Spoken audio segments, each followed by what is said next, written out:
감사합니다. 오늘 찬양 가사가 너무 참 가슴에 참 와닿습니다. 아마 좀 더 마이크를 가까이에서 불렀으면 더 아름다운 찬양이지 않겠나 하는 생각을 하게 됩니다. 자, 우리 함께 신앙 고백하겠습니다.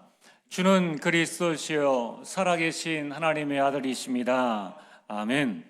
자, 우리 옆 사람과 함께 인사를 나누겠습니다. 말씀 따라갑시다. 네, 오늘 말씀의 제목은 성령께서 불러시키는 일입니다. 자, 성령께서 불러시키는 일을 위하여 이제 안디옥 교회가 결단을 내렸습니다. 자, 올 한 해에 여러분은 어떤 신앙생활을 하셨습니까? 성령께서 하나님께서 원하시는 그런 신앙생활이었습니까? 아니면 내 편의를 위한 신앙생활이었습니까? 여러분, 오늘 서론 말씀에 하나님이 기뻐하시는 신앙생활이 있습니다. 우리가 신앙이라고 했을 때에 믿을 신자의 우를 앙자 아닙니까? 하나님을 믿고 하나님을 따라가는 우리 신앙생활이 되어야 하는 것입니다. 그래서 우리 신앙생활 자체가 하나님을 기쁘시게 하는 그러한 신앙생활이 되어야 합니다. 자, 하나님께서 목동 다윗을 왕으로 세우신 이유가 무엇인가? 그것은 사도행전 13장 22절에 잘 나와 있습니다. 다윗은 하나님의 마음에 맞는 사람이었습니다. 하나님이 기뻐하시는 신앙을 가지고 있었는 거예요. 오늘 내가 세상에서의 능력, 배경, 실력, 하나님 앞에서는 아무 상관없습니다. 하나님은 원하시는 자를 목동에서 왕으로, 심지어는 노예요 죄수를 대이집트의 총리로 세우시는 분이 하나님이십니다. 자, 그러므로 하나님이 기뻐하시는 신앙생활은 무엇인가? 첫 번째, 하나님 중심이어야 합니다. 왜 그렇습니까? 창세기 1장 1절에 태초에 하나님이 천지를 창조하시니라. 우리가 믿는 하나님은 천지를 창조하신 창조주 하나님이십니다. 그 하나님께서 창세기 1장 27절에 하나님의 형상대로 우리를 창조하시고 1장 28절에 만물을 다스릴 수 있는 복을 주셨습니다. 그렇다면 당연히 여러분 이 은하계가 태양을 중심으로 해서 행성들이 돌듯이 우리가 하나님을 중심으로 살아야 되는 것은 당연한 이치요 원리인 것입니다. 두 번째로 신앙생활은 성경 중심이어야 합니다. 시편 119편 105절에 주의 말씀은 내 발의 등이요 내 길의 빛이니이다. 이는 성경이 나의 신앙생활의 기준이 되어야 됩니다. 다른 것이 기준이 아니라 사람을 기준으로 삼지 말고 또 다른 어떤 율법, 제도를 기준으로 삼는 것이 아니라 하나님의 말씀이 내 신앙생활의 기준이 되어야 됩니다. 그래서 하나님께서는 출애굽한 이스라엘 백성들에게 성막을 만들어라. 성막 안에는 언약궤가 있습니다. 이제 이 이스라엘 백성들이 가나안을 들어갈 때에 요단을 건너야 되는데 뭐라고 말씀하셨습니까? 언약궤를 따라가라. 말씀을 따라가라는 거예요. 여러분, 올 한 해 하나님께서는 말씀으로 우리 삶을 인도해 주셨습니다. 아마 여러분이 이 성경 말씀의 제목과 올 한 해 동안에 우리가 사도행전과 또 여러 말씀을 통해서 주신 이 말씀을 쭉 읽고 또다시 한번 제목을 묵상한다면 하나님께서 말씀대로 하셨구나 하는 것을 깨닫게 됩니다. 자, 이제 깨닫는 것을 우리가 제대로 깨달았다면 앞으로 10년 이제 내가 하나님의 말씀을 따라 쭉 가면은 이 말씀이 나를 어디로 세웁니까? 1장 8절 사도행전 1장 8절 땅 끝까지 이르러 증인이 될 것이라. 사도 바울은 말씀에 붙잡힌 삶을 살았습니다. 자, 그래서 이제 내일 우리는 한 해를 보내고 한 해를 맞이하는 귀한 시간들을 가지게 됩니다. 그래서 우리는 내일부터 한 주간 송구영신 특별 새벽 기도회를 합니다. 주제는 그리스도인은 어떻게 1년을 살아야 될 것인가? 그리스도인의 1년 삶입니다. 자, 여러분이 올 한 해 어떻게 살아오셨습니까? 내년 한 해 어떻게 살기를 원하십니까? 여러분이 새벽 기도의 말씀을 통해서 여러분들의 1년 살기 한번 계획해 보시고 하나님의 말씀 안에서 최고의 응답을, 해답을 누리게 되기를 주의 이름으로 축복합니다. 여러분, 세 번째로 하나님이 기뻐하시는 신앙생활은 교회 중심이어야 합니다. 여러분, 신앙생활은 그리스도의 몸된 교회를 중심으로 하는 신앙입니다. 교회의 주인이 누굽니까? 예수 그리스도입니다. 우리가 하나님 중심으로 산다, 말씀 중심으로 산다, 하나님을 사랑합니다, 하나님께 충성 봉사합니다. 그 표현이, 그 몸적인 표현이 뭐냐면은 교회 중심으로 헌신하고 교회를 섬기고 우리 후대와 성도들을 섬기는 것이 하나님을 사랑하는 우리 표현입니다. 우리가 사랑하는 사람과 사랑한다고 말하는데 표현하지 않습니다. 그러면은 사랑한다는 표현이 결혼식이죠. 사랑한다는 표현이 함께 가정생활을 꾸려나가는 겁니다. 내가 정말 없으면 못 살겠다 싶은 사람과 사랑을 하는데 우리는 따로 살아, 이런 사람은 없어요. 있긴 있습니다. 정신병자는 그렇게 살아가요. 우리가 하나님을 사랑하는 자는 우리 신앙생활이 무엇이 중심이 되어져야 되느냐? 교회가 중심이 되어져야 한다는 거예요. 그래서 이스라엘 백성들이 400년 노예 생활할 때에 그들의 삶의 중심은 감독관의 지시였습니다. 일어나라고 할 때 일어나고 이것 하라고 할 때 이것 하고 주는 것 먹고 사는 생활을 400년 동안 그 감독관의 지시를 따라서 사는 각인 뿌리 체질의 삶을 살아는 거예요. 이제 하나님께서 가나안 들어가라고 하시는데 가데스 바네에서 난리 났습니다. 못 갑니다. 우린 들어가면 죽습니다. 그래서 하나님께서 이스라엘 백성들을 40년 동안 광야 생활을 하게 하셨습니다. 그 가운데 일상생활의 시작과 끝을 어떻게 하게 하셨느냐? 모든 200만 명의 중심에 성막을 두게 하시고, 이제 예배 초소죠. 성막을 두게 하시고 모든 이스라엘 백성들이 장막, 그 텐트의 문을 성막을 향해서 동쪽에 있으며 동쪽에 있든지 서쪽에 있든지 남쪽에 있든지 북쪽에 있든지 전부 다 중심에 있는 이 성막을 향해서 장막의 문을 향할 수 있도록 그렇게 한 겁니다. 그러면은 아침에 일어나서 만나와 메추기라 하기를 이제 거두러 가야 됩니다. 장막문을 딱 열고 나오면은 성막을 딱 향할 수 있도록 가장 첫 시간에 하나님을 만나고 내 일상생활의 첫 시작을 교회와 함께 그 중심으로 살아가도록끔 40년 동안 각인 뿌리 체제를 바꾸는 거예요. 자, 오늘 여러분들이 하나님이 기뻐하시는 신앙생활의 새로운 시작이 되어지길 주의 이름으로 축복합니다. 자, 오늘 본론은 초대교회는 성령께서 시키신 일을 보고한 베드로를 비난했죠. 그게 사도행전 11장의 말씀입니다. 그런데 이 안디옥 교회는 성령께서 시키신 일에 바로 순종했습니다. 오늘 본문을 통해 하나님 주시는 교훈의 말씀은 무엇입니까? 자, 우리 본론 들어가기 전에 여러분이 기억해야 될 것은 사도행전은 크게 세 가지 부분으로 나누어집니다. 사도행전 1장부터 7장까지는 초대교회의 설립과 초대교회의 부흥에 대한 역사를 말씀하고 있습니다.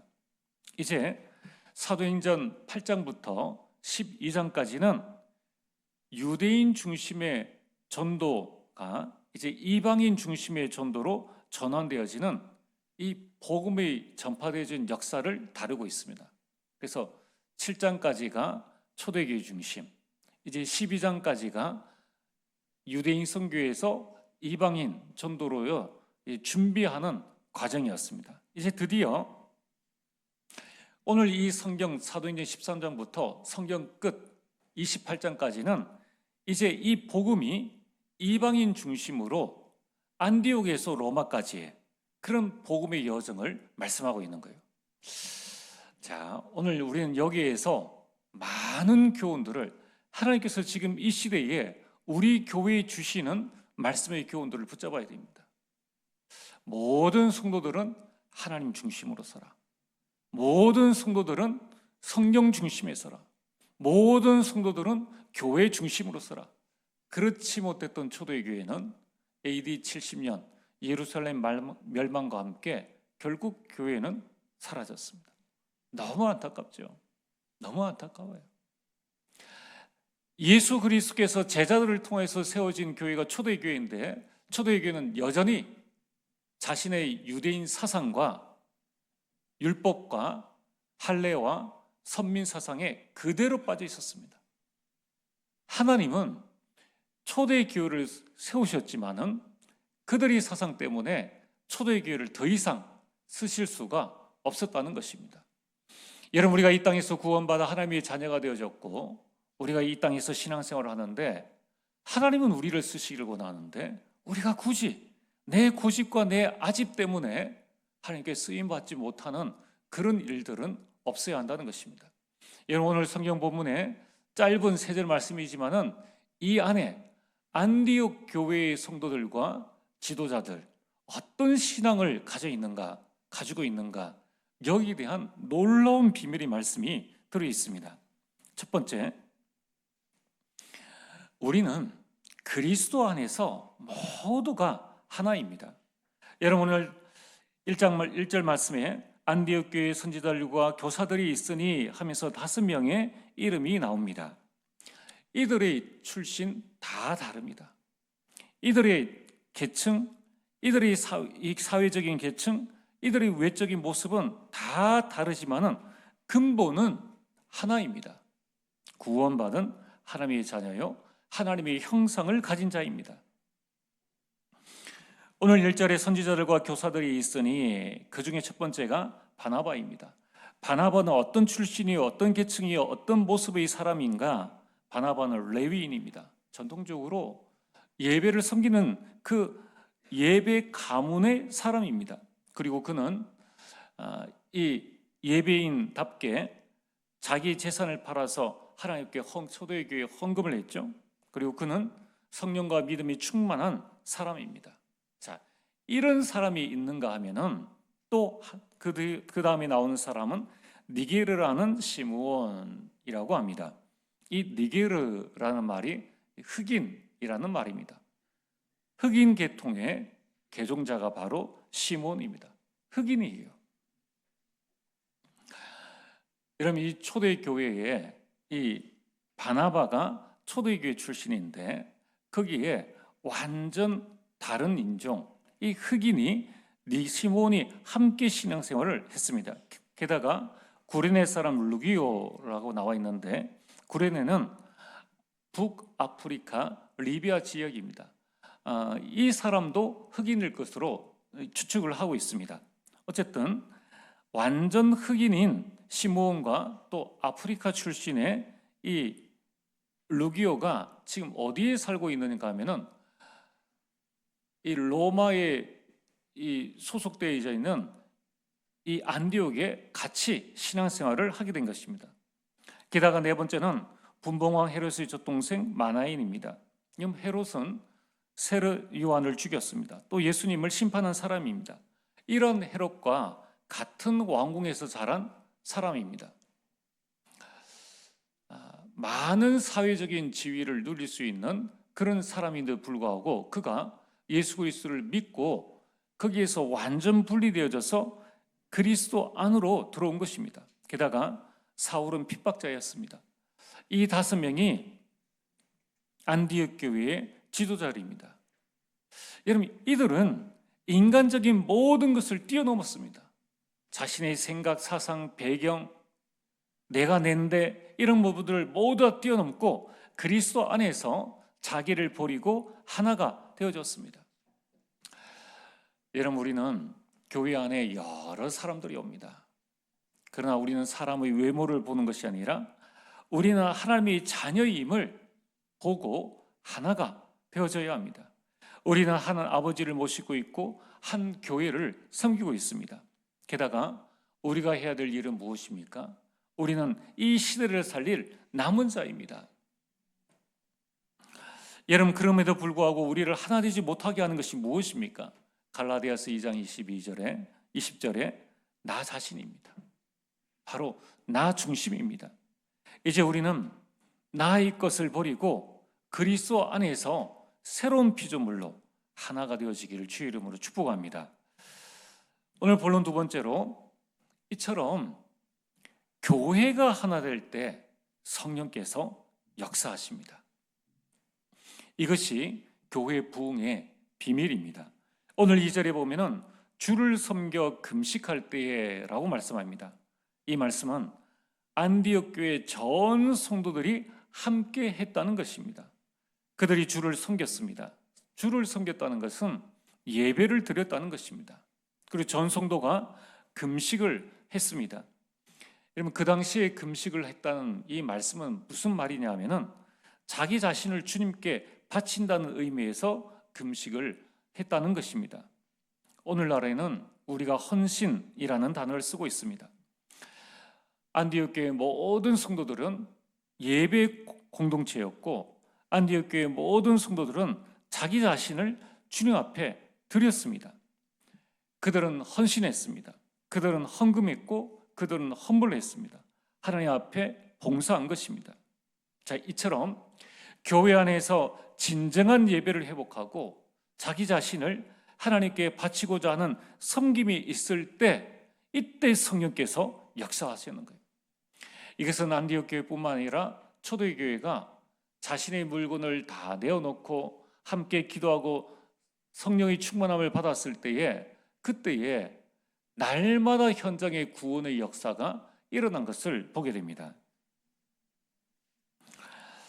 여러분, 초대교회 전 성도들도 언약을 붙잡았습니다. 그들이 기도했습니다. 그때의 성령께서 역사하셨는 거예요. 여러분, 오늘 왜 하나님께서는 안디옥 교회를 쓰실 수밖에 없었는가? 그 이유는 그들은 그리스도 안에서 모든 것을 다 버리고, 인간적인 모든 것을 다 버리고 그리스도 안에서 하나가 되어진 것입니다. 또한 그들은 교회 안에서 예배 공동체로, 그리고 한 사람이 한 가지 헌신을 통해서 주님을 섬기고자 하는 그 마음으로 하나가 되었을 때에 그 모습을 보시고 하나님께서는 안디옥 교회를 사용하신 것입니다. 오늘 말씀 세 번째로, 이러한 안디옥 교회는 하나님이 기뻐하시는 교회입니다. 오늘 3절에 이해라고 말씀하고 있습니다. 이에 금식하며 기도하고, 자, 오늘 2절 말씀에 보면 주를 섬겨 금식할 때에 성령이 이르시되 내가 불러 시키는 일을 위하여 바나바와 사울을 따로 세우라. 자, 성령의 지시가 있자마자 이에라는 말씀은 바로 그때에 즉각적으로 초대교회 안디옥 교회는 사명 감당하기를 위해서 온 성도가 순종했습니다. 여러분, 이 안디옥 교회는 그리스도 안에서 하나가 되어졌고 예배 공동체가 되어졌기 때문에 성령이 불러시키는 일에 바로 순종을 한 거예요. 그리고 선교 사역을 위해 금식하며 전 성도가 기도했다는 것입니다. 또한 이 안디옥 교회는 왜 하나님이 기뻐하시는 교회인가? 그들은 손해를 보고서라도 최초로 첫 선교사를 파송했다는 겁니다. 여러분, 오늘 3절 말씀에 보면은 이에 금식하며 기도하고 두 사람에게 안수하여 보내니라 라고 말씀하고 있습니다. 자, 이 보내니라 라는 말씀의 뜻은 우리가 학원의 아이를 보냅니다. 그런 보냄이 아니에요. 학원의 아이를 보내고 학교의 아이를 보내면 곧 돌아오잖아요. 하루 다 되어서 돌아옵니다. 그런 보내니라 라는 말씀의 뜻이 아닙니다. 보내니라 라는 이 말씀의 원문의 뜻은 뭐냐면은 감옥에서 죄수를 풀어주는 것. 더 이상 감옥에 안 와도 됩니다. 해방입니다. 또한 곁에 있는 사람을 멀리 보내는 것. 저 유학을 갑니다. 저 이민을 갑니다. 그럼 매일 와야 됩니까? 올 수 없습니다. 그런 의미에서의 보내니라는 말씀입니다. 여러분, 과연 이게 가능할까요? 과연 가능하겠습니까? 바나바와 사울은 두 사람을 보냈는데 이 바나바와 사울은 안디옥 교회를 부흥시킨 지도자들입니다. 안디옥 교회가 처음 썼을 때에 사도행전 11장에 초대교회가 바나바를 보냈습니다. 가서 보니까 너무 혼자가 감당하기 힘들기 때문에 이 바나바가 사울을 데리고 왔습니다. 두 사람이 1년간 큰 무리를 가르쳤고 초대 이 안디옥 교회는 부흥하게 되었습니다. 이처럼 안디옥 교회를 부흥시킨 바나바와 사울입니다. 따라서 이 안디옥 교회의 성도들에게 있어서 그들을 이방 선교사로 보낸다는 것은 교회의 입장에서 볼 때는 큰 손실이 아닐 수 없습니다. 그럼에도 불구하고 안디옥 교회 성도들은 바나바와 사울을 이방 선교를 위해서 안디옥 교회에 구속하지 않고 부담 없이 자유롭게 떠나도록 보내주었다는 것입니다. 여러분, 이렇게 함으로 말미암아 안디옥 교회는 하나님의 마음을 시원케 했습니다. 창세기 12장 1절에 3절에 하나님께서 아브라함을 부르시사 말씀하셨습니다. 모든 민족이 너로 말미암아 복을 받으리라. 이렇게 하나님께서 아브라함에게 주신 세계 보호마의 언약이 많은 기간 동안에 유대인 사상에 갇혀 있었습니다. 너를 통해서 모든 민족, 이 이스라엘 백성들을 통하여서 모든 민족이 복을 받도록 말씀을 하셨는데 이 유대인은 자신의 선민 사상에 갇혀서 이 복음을 전하지를 않았다는 거예요. 드디어 사도행전 13장 오늘 1절에 3절 말씀처럼 안디옥 교회가 최초로 첫 선교사를 파송함으로 이 언약이 성취되기 시작했다는 것입니다. 하나님께서 아브라함에게 언약을 주시고 이제 안디옥 교회가 첫 선교사를 파송한 이 기간 동안이 얼마인지 아십니까? 2100년입니다. 하나님이 2100년을 기다리신 거예요. 여러분, 2100년 동안에 한 맺힌 하나님의 가슴을 시원케 하는 날이 바로 이 날이라는 거예요. 여러분, 이 날은 안디옥 교회의 기념비적인 날이요, 이 날은 세계 선교의 기념비적인 날입니다. 이 날이 있었기 때문에 대한민국에 복음이 증거되어졌고, 대한민국에 복음이 증거되어진 이후 120년 이후에 이제 저와 여러분들이 복음을 듣고 이 자리에 앉게 되는 거예요. 그 시작이 어디냐? 안디옥 교회의 희생이라는 것입니다. 안디옥 교회의 섬김과 안디옥 교회에서 두 사람을 자유롭게 떠나보낸 그들이 헌신으로 말미암아 오늘 우리가 이 복음 듣고 이 자리에 앉게 된 것입니다. 지금까지 얼마나 많은 시간이 걸렸습니까? 안디옥 교회가 이 선교사를 파송한 그 해가 47년에서 48년입니다. 2000년의 시간이에요. 2000년의 시간 동안에 어마어마한 하나님의 많은 일들이 일어난 것입니다. 다시 말해서 저와 여러분들은 4100년의 어마어마한 하나님의 선교의 역사 속에서 구원받아 이 자리에 선 하나님의 사람이에요. 왜 우리가 하나가 안 되었습니까?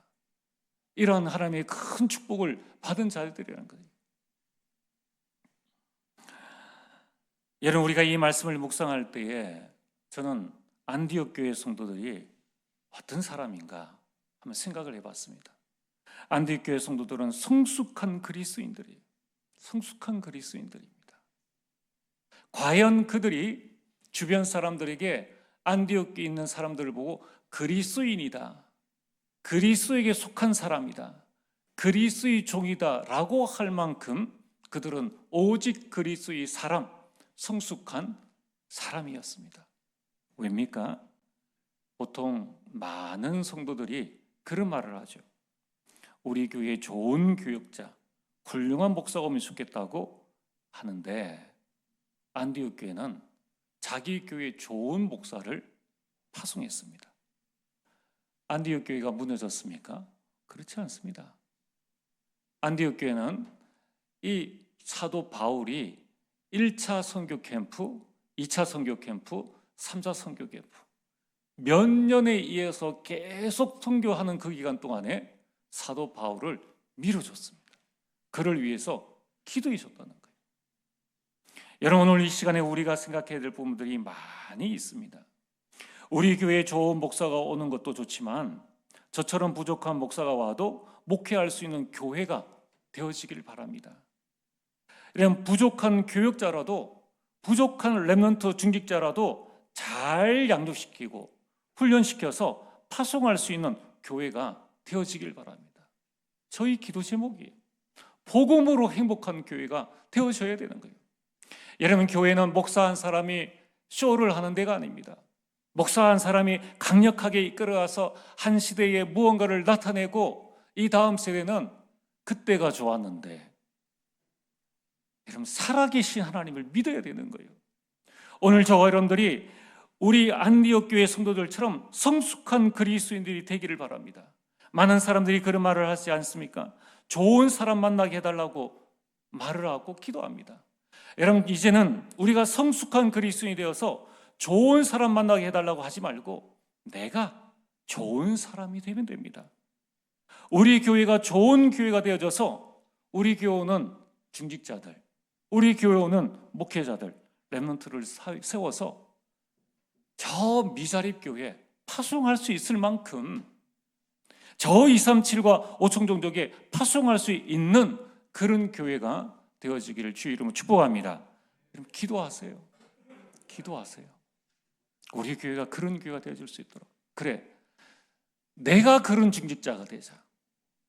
오바다가 100명의 선지자들을 먹여 살렸습니다. 우리 교회에 100명의 선지자를 먹여 살릴 수 있는 중직자가 나오면 될 것 아닙니까? 내가 안디옥 교회 성도들처럼 그런 성도가 되겠다. 결단하시길 바랍니다. 이제 우리가 한 해를 마무리합니다. 마무리가 아니라 새로운 시작입니다. 너무나 긍휼롭게 한 해를 마무리하는 우리가 2025년 1월 첫 주에 초대교회의 시작으로부터 시작해서 이제 마지막 주에 초대교회를 마무리하고 안디옥 교회의 말씀을 전함으로 새로운 시작을 하게 되었습니다. 여러분 마음의 두려움과 불평과 또 불신앙이 무엇입니까?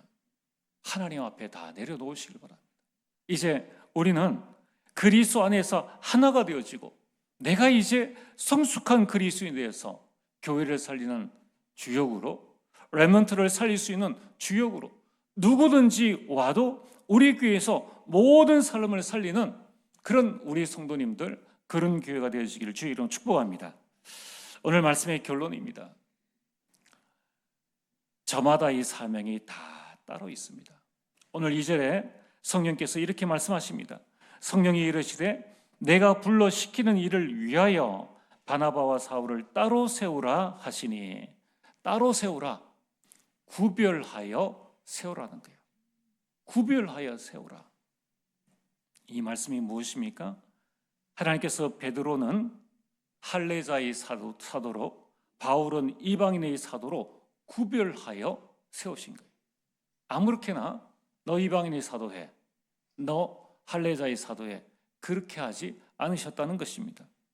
여러분, 우리에게는 가는 선교사가 있고 보내는 선교사가 있습니다. 하나님께서는 하나님의 사명을 잘 감당하도록 우리에게 주신 것이 직분입니다. 여러분, 직분이라는 것은 감투가 아닙니다. 직분이라는 것은 명함이 아닙니다. 직분이라는 것은 하나님의 사명을 잘 감당할 수 있도록 하나님께서 우리에게 주신 것이 바로 직분이라는 거예요. 하나님께서 목사의 직분을, 장로의 직분을, 권사의 직분을, 안수집사의 직분을, 찬양대의 여러 모든 직분을 주신 목적은 에베소서 4장 11절과 12절 말씀처럼 성도를 온전하게 하며 그 직분으로 하나님을 섬기는 봉사의 일을 하며, 그러면서 그리스도의 몸된 교회를 세우는 것입니다. 이것만큼 값진 일이 어디 있습니까? 저 불신자 대통령이 그리스도의 몸된 교회를 세울 수 있습니까? 아무것도 할 수 없습니다. 저 똑똑한 석사 박사가 우리 성도들을 온전케 할 수 있겠습니까? 그들이 와서 교회에 하나님의 일을 온전히 할 수 있겠느냐는 거예요. 여러분, 교회에서 받은 직분을 귀하게 여기시길 바랍니다. 하나님께서는 여러분들에게 이 일을 감당할 수 있는 힘을 주십니다. 그래서 주신 은혜대로 섬기시길 바랍니다. 받은 은사대로 섬기시길 바랍니다. 절대로 다른 사람과 비교하지 마세요. 그게 사단의 틈이 되어지는 거예요. 내게 맡겨주신 달란트대로 한 달란트 받은 자는 한 달란트를 남기면 되고, 두 달란트 받은 자는 두 달란트를 남기면 되는 것이고, 5달란트 받은 자는 5달란트를 남기면 되는 것입니다. 나에게 왜 이런 많은 일을 주시느냐? 그만한 감당할 수 있는 힘이 있기 때문에 하나님께서는 그것을 시키시는 거예요. 여러분, 이제 우리는 주신 은혜에 감사함으로 섬기고, 받은 은사에 감사함으로 교회를 섬기시고 주의 성도를 섬기게 되기를 주의 이름으로 축복합니다. 이제 2026년은 내게 맡겨주신 직분을 잘 감당하여서 하나님의 마음을 2100년 동안에, 여러분, 그 한 맺힌 하나님의 마음을 안디옥 교회 성도들이 시온케 한 것처럼 이제 여러분이 하나님의 마음을 시온케 하는 주의 백성들 되어지길 주의 이름으로 축복합니다. 하나님을 기쁘시게 하는 한 해가 되어지길 주의 이름으로 축복합니다. 전능하신 아버지 하나님, 참으로 감사를 드립니다. 아버지 하나님, 우리 모든 성도님들 성령께서 불러시키시는 이 일을 잘 감당할 수 있도록 하나님께서 은혜와 능력을 다하여 주시옵소서. 예수님 이름으로 기도리옵나이다. 아멘.